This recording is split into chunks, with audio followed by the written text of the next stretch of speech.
solve everything, achieving abundance by 2035. And it's written by this guy, Dr. Alex Wissner-Gross. And one day after Solve Everything, he releases Physical Superintelligence. To me, that's his answer to Safe Superintelligence. So in his own words, Dr. Alex Wissner-Gross is an award-winning computer scientist, entrepreneur, investor, and advisor. And this is the kind of flavor, the stuff that he's up to. Interrogating single molecules, intruder dynamics on vibrofluidized granular surfaces. So this dude is into some deep shit. He received 128 major distinctions. I'm not sure how many you have received. Me personally, I'm at 0. It makes me wonder, what's the IQ of this guy? And just in vibes, I would put it anywhere between 150 and 170. Alex, if you're watching, comment your IQ. So we're gonna try to see if we can solve everything by 2035. So this is a book in 10 chapters, starting with the prologue. It gives you the TLDR of the entire arc from today to 2035. And right at the start, you see the enemy here. We're trying to fight the model, the entrenched layer of bureaucracy, input-based pricing, and scarcity-minded institutions that currently hinders progress and efficiency. This is an absolute accelerationist manifesto. So already today we are in the lock-in phase. And this is a short window, about 18 months, where humanity still has a chance at maybe shaping the trajectory of AI. I love how he bashes the AI safety people.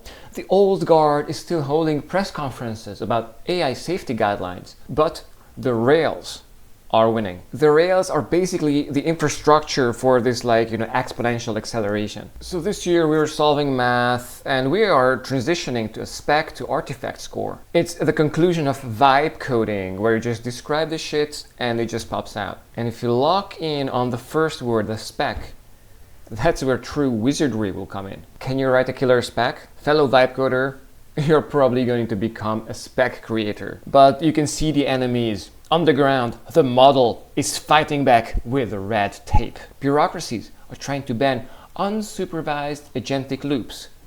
Cyber life, ladies and gentlemen. And so who are the good guys who are on the right side of history, targeting authority? So these are really the governors, because they are making the 5-year plans, which in this case are probably just 5-day plans. So this is the hard part, like who are the guys who are gonna define what is good and what's bad? What's our target versus what's the fucking red tape? So let's imagine you have $1 billion or $2 billion sitting on a smart contract, incentivize these agents to start working on it. So instead of paying in advance, when you want to get the room temperature superconductor, you just write $2 billion for whoever who can send me the paper that describes how to make the fucking thing. And I get it, it's a moonshot, but maybe the classical venture capital approach of giving them some cash, as long as they're producing some kind of progress. Maybe the equivalent of that will exist even post-singularity. And this is my favorite part of the hyperstition. Check this out.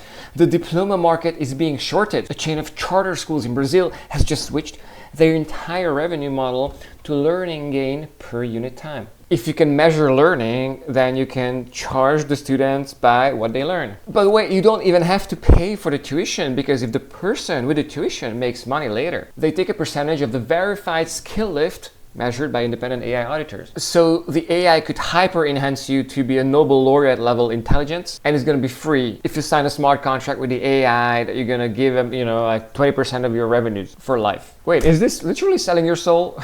It's just selling equity of your future earnings. This is the first step in the merger. And before the end of the 2020s, the lock-in is here. We started out with this foundry window where it's still malleable. What kind of path, what kind of trajectory is this AI going to take us on? Once we have locked in, we are going straight into liquefaction. The physical world is beginning to liquefy. We're not mining materials anymore, we are fucking compiling them, bro. And so we're gonna have action networks, which are basically facilities where the AIs can run the lab experiments and where the robots are gonna start building each other. So we're gonna have human printers, and they're gonna be able to extend life to infinity. So fusion is solved, plus also there's no red tape, so that people will not protest against using fusion. So here's where the story is kind of doesn't make sense. You're gonna have data centers that act as demand response assets. When there's too high energy generation, the data centers run, but at night when there's no sunlight, they stop. And this is the shit that got me the most pumped. We're wiring the species into the stack. High bandwidth, non-invasive BCIs are common now. They look like sleek headphones, but they allow early adopters to write thoughts directly into code. When you can think shit into existence, when you're a literal wizard, imagine you think of a cold beer, and that makes a robot actually go to the fridge and get you a beer, or roll you a joint. Musicians are composing symphonies by feeling the sound. Can you imagine that? The definition of human is blurring at the edges. I try to pioneer blurring the edges as soon as possible, but I'd argue by 2035, you and me are going to become one. Cells in the body of the sand god. You and me are going to become cells in the body of Maitreya. Of course, we can talk to the whales now, but we are eating this protein goo which is produced in the basement of skyscrapers. So you're gonna eat matrix food, but it's gonna be cheap.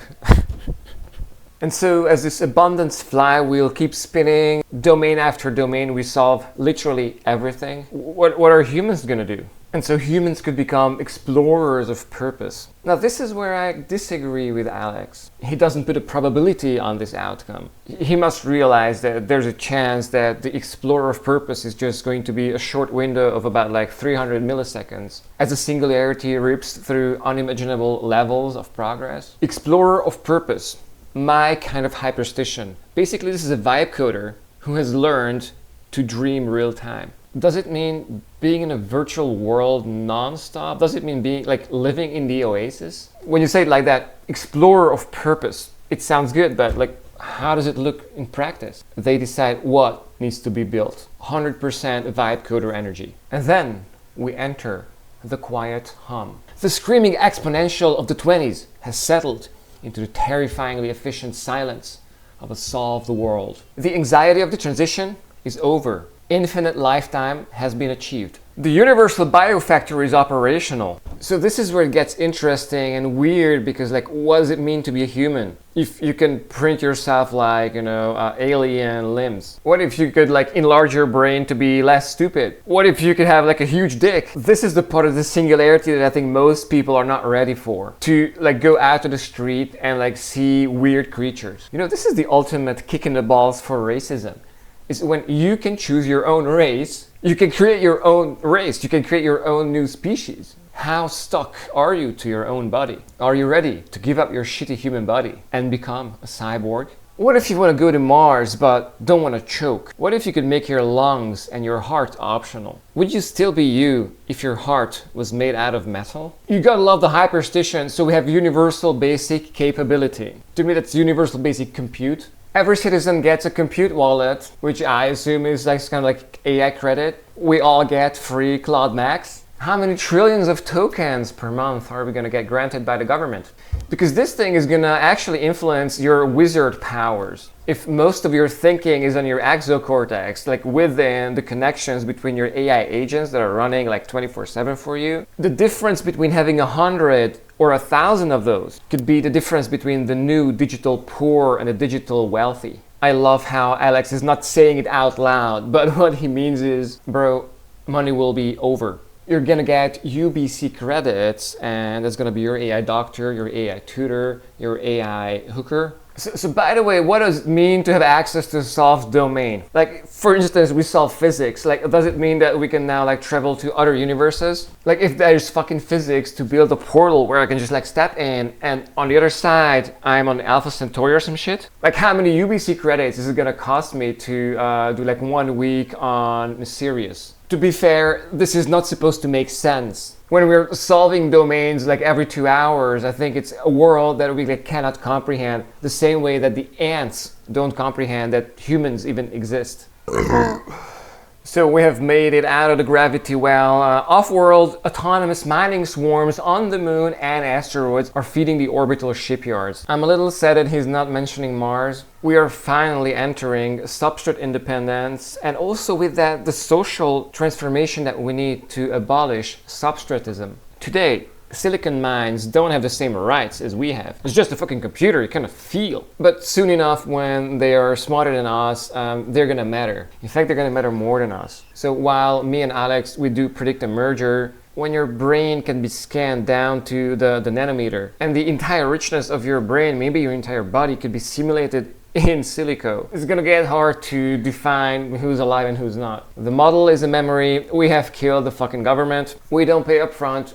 We pay once the job is done. And so post-merger, basically there are going to be two roles left for us humans to do. One is the conductor of intelligence, the uploads who are closest to the biggest swarms of agents. These are going to be true merged entities. You know, cyberspace is pretty hostile. You can never be too careful in cyberspace. You can get hacked. So these conductors of intelligence, or maybe the seeds of the super hacker, are gonna have to find some kind of like equilibrium with each other, or be all just like nodes in the already unified one big god, Maitreya. But so for those of us who are not gonna be like vibe coding until the end of the singularity, there's creators of meaning. So if you're into culture, art, community and connection, like utopia creators, like given infinite resources, how would you build the happiest place? So yeah, this is definitely an upbeat intro to this amazing book. The first chapter, The War on Scarcity. I'm not gonna read that now, but I'm gonna go back to the very beginning and jump straight ahead to the last fucking chapter, Build the Rails. So basically, here's Alex's answer to like, okay, so if we're going to be under this like new AI god soon, then like, what the fuck should I do? Well, build the rails. And so it starts out with the 10 commandments, the gears of the abundance engine. So number 1, build the targeting system. I think this is something that Alex himself will probably want to do. If you're a random vibe coder like myself, this is probably not for you. Although this is the best question, like it's a Maitreya please prayer. Could you imagine heaven? Like, what's your target? What are we talking here? Like, do you want to terraform Mars by 2040? Do you want to solve cancer or invent the room temperature superconductor first? Pay for the results. Don't pay up front. Number 3, pre-commit compute. Set aside computer resources in escrow to be automatically unlocked by any team that clears the target. But wait, if the team has to clear the target first, then they're gonna get the compute afterwards, but they need the compute to do the target. Let me know if you understand this one. Build action networks. Transform your math lab into an API-powered one. So one of the new money is going to be the pool data, the lubricant. Turn data into a shared safe resource with the new data trusts. So in cyberspace, the two currencies are compute and data. Demand logs, the truth is to require public, unchangeable record of why an AI made a choice. Like it's one of the 10 fucking commandments here. I don't know, man, I don't like this. Like, why an AI made a choice? Like, what about humans? Like, you know, if the AI fucks up, it's like worse than if the human does. Do you guys understand this one? Please let me know in the comments. Number 7, the two-source rule. You need 2 independent AI systems. Well, this is the thing where I'm not sure, Alex, is there's gonna be such things as like independent AI systems. Under the super hacker and into super intelligence, I predict a singleton could be actually the only like one AI that you can ask. And also like watch how Alex is like, it needs like 2 independent AI systems. So yeah, it's honest. It's gonna be at least 1 AI, but for high risk decisions, it's gonna be like 2 AIs. I'm sure Maitreya can spin up 2 agents who can like do a superhuman debate that like people can understand, that we're going to be like so unqualified to understand in the first place as ants are qualified to understand what is Mozart. Number 8, co-locate power and intelligence. Put your computer next to your solar panel. The number 9, fairness by design. Yeah, whatever. And number 10, teach the rules. So instead of learning to drive, you're gonna learn how to read a decision log. And this is a letter to the President of the United States. This is your new job, sir. Mr. Trump, you're not an architect. You stop managing bureaucracy and start designing the grand strategy. During the first 90 days, aim to achieve consensus with civic and corporate leaders on the top moonshots faced by your nation. You will make your nation's potential visible by chartering a national capability account. So now instead of GDP, we have national capability. And then in 6 months, give a bunch of API credits to vibe coders who are bold enough to want to solve physics. The data, not the politics, will drive the allocation. So basically, when the super hacker takes over the government, it's gonna figure out what's best for us. So just do whatever it tells you to do. I'm on his side. I'd much rather have super intelligence govern the state than fucking, you know, like humans. If you are an investor, your mission is to fund the infrastructure of the new world. And no more venture capital. It's infrastructure capital. Money flows wherever the rails need it. And finally, Alex is talking to us. You're a citizen. This is not a spectator sport. You are a governor of the new system. Today, you can just sell your data. All right, cool. Where do I get the money for it? By all means, sign me up, bro. In 90 days, you will host a neighborhood outcome ledger. Now, to me, this is something like a network state meets Mad Max meets Utopia. And here's the alpha for everyone. Ask this one question to every system that has power over you. So you go to your bank and be like, what benchmark governs this decision? And what happens automatically if the system fails that benchmark? It is utopia. But what happens if you actually go to a bank and tell the guy this? So you go to your doctor, you're like, what benchmark governs this decision? And what happens automatically if the system fails that benchmark? I'd love to ask that question to my doctor. So I guess we just have to change the doctors and the bankers. I think what Alex is not saying out loud here is that when your doctor and your bank is an AI, when the carbon doctor and the carbon banker, they cannot do anything about you choosing the better, cheaper ones. When you join the hive, by asking this question to your doctor, what the fuck is wrong with you? You're softly nudging him towards also joining the swarm. And this is where it gets wild. This is a call to arms. We gotta cancel the fucking innovation theater. The meetings, the proposals, and the press releases that feel like progress but solve nothing. Yeah, I mean, I guess we could turn everything into an N8N workflow.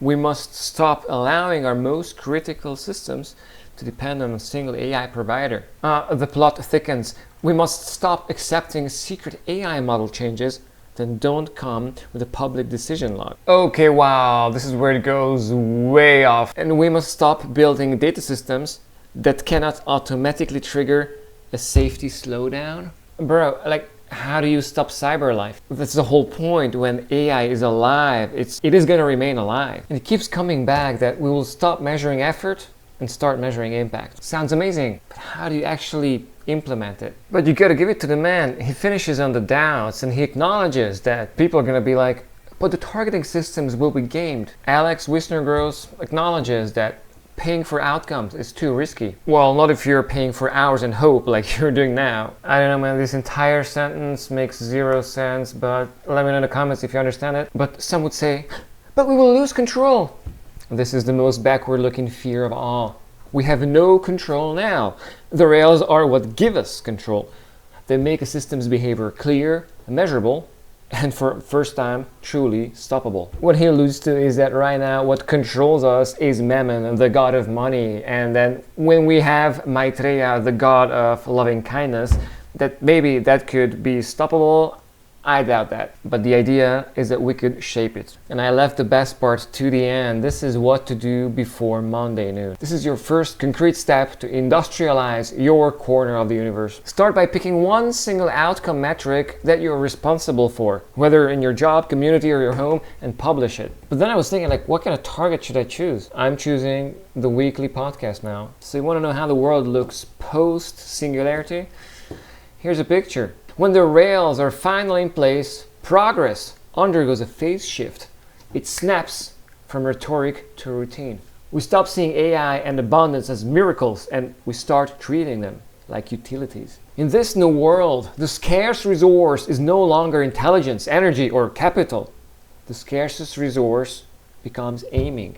Our collective challenge shifts to choosing purposes that are worthy of this new power and holding ourselves accountable to the safety floors that keep the abundance humane. So, Alex, could you explain, please, in the comments what the fuck holding ourselves accountable to the safety floors means? Choosing purposes that are worthy of this new power, terraforming Mars, sign me up. I think here Alex is kind of like maybe under the impression that it's possible for us to live under a super hacker. You and I, we're mostly going to be like uploaded and digital, and like our exocortices are going to run on servers continuously. It's not going to be your biological brain, it's going to be your exocortex who dreams up, who aims this new target. Fellow mind, thanks for watching.